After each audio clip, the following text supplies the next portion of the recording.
Whenever you feel down, whenever you feel weak, read through this. It's so encouraging na she laughs. Sabi dito, she laughs at the days to come. Parang sobrang confident niya. Not worried at all. Bukas, medyo ano pala isa. Ay, bukas, ayan, Jesus' name. Ay, sa susunod na taon, the Lord will provide. Amen. She's not like, sa susunod na taon, ay, wala pa, ay. Hindi po ganun ang language niya.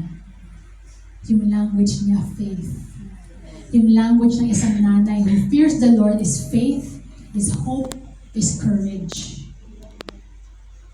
Kaya nga po, just side note lang po, no, when 2 days ago sa school, we have a guest speaker, tapos yung sinasabi niya, his topic was the power of words. The power of words. Words. Words, salita. The power of the word. Or the words you speak. May experiment na ginawa sila. Yung ano po yung experiment na yun. So they were asked to go like this. There's 2 people, go like this. Tapos, before nag-umpisa yung experiment, tinatry yung isang tao na i-push down yung arm. Hindi naman napapush down. Strong pa rin. Pero nung sinasabi na, hindi mo kaya yan, ang weak mo, all the negative words, the next time they try to do it, mas madaling i-push down. Power of the words.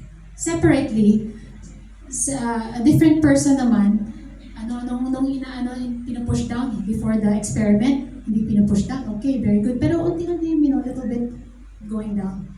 When they kept saying, you're so strong, you're so blessed, you're really good.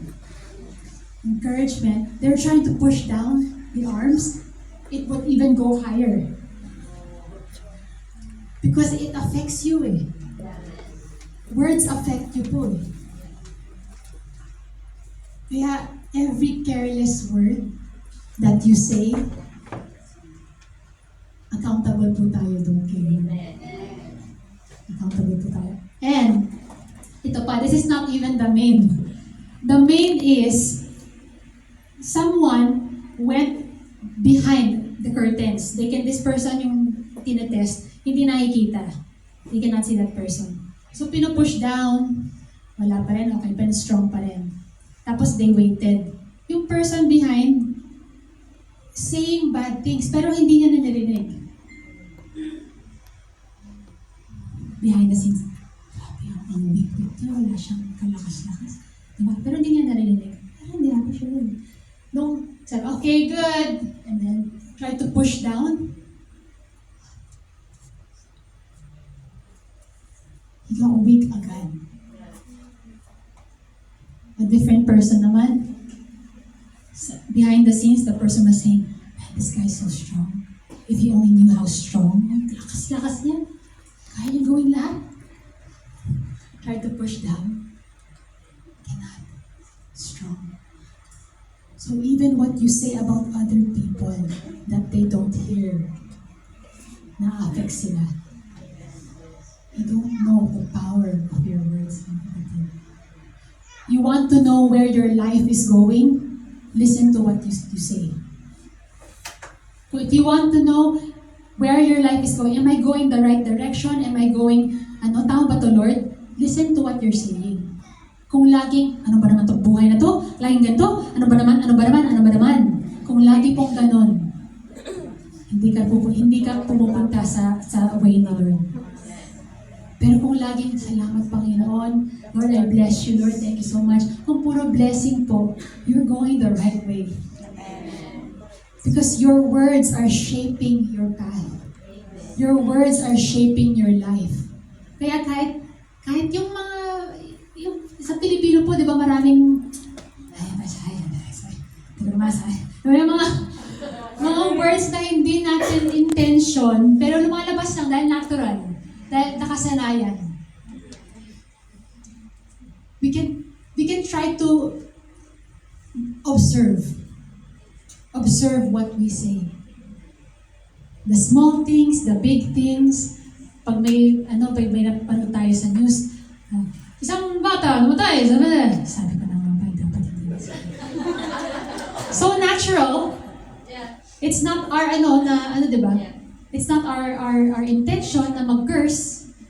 Buti nga sa kanila na tulong, dapat kaminis pa. Small things, but there is power. And this is a reminder rin it's a part of the title na Mothers, you shape your future generation. Kasi mga nanay, may authority kayo eh. May authority kayo sa mga anak niyo. Even though, my fellow sisters, you are far away from your children, there is no distance kay Lord. Your words spoken in Hong Kong can affect their life in the Philippines. Diba po yung example? Kahit di naririnig ng tao, na-affect pa rin dahil sinasabi. So kung laging pag-aalala, kung laging negative ang sinasabi niyo sa mga anak niyo, you can wonder why. But if you always speak blessing, you always declare love over them, declare Jesus over them, wait and see the goodness of God unfold sa buhay nila. Amen? So yes, the power of your words. Okay, let's go po to Exodus chapter 2, verses 1 to 10. Exodus chapter 2, verses 1 to 10. And if you are there, say amen. Exodus chapter 2. Who can guess who I'm going to talk about? ESV. Oh, actually, basahin lang po natin sa Tagalog. ASD, ang salita ng Diyos. Exodus chapter 2, verses 1 to 10.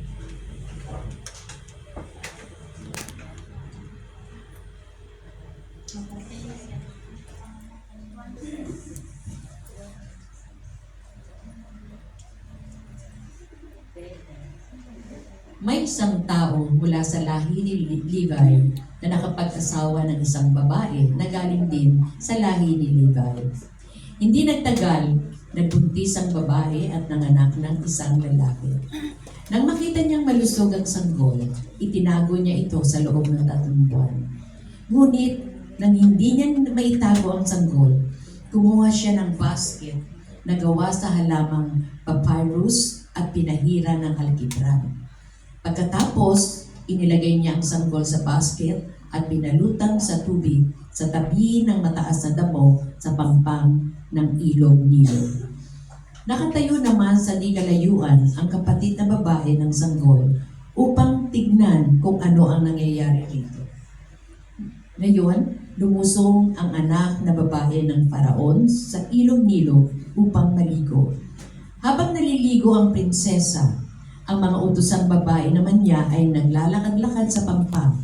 Nakita ng prinsesa ang basket sa matataas ng damo kaya ipinakuha niya ito sa isa sa kanyang mga utusan.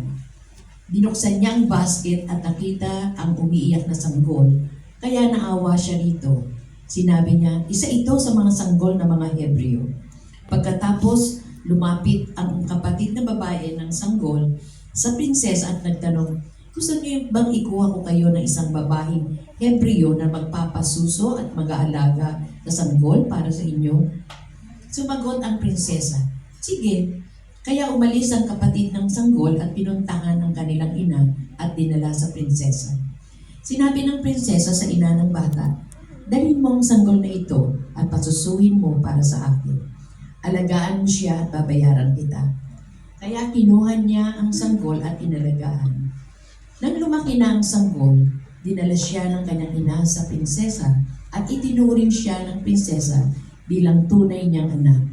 Pinangalanan ng prinsesa ang bata na Moises dahil sinabi niya, kinuha ko siya sa tubig. Ganda ng story po, no?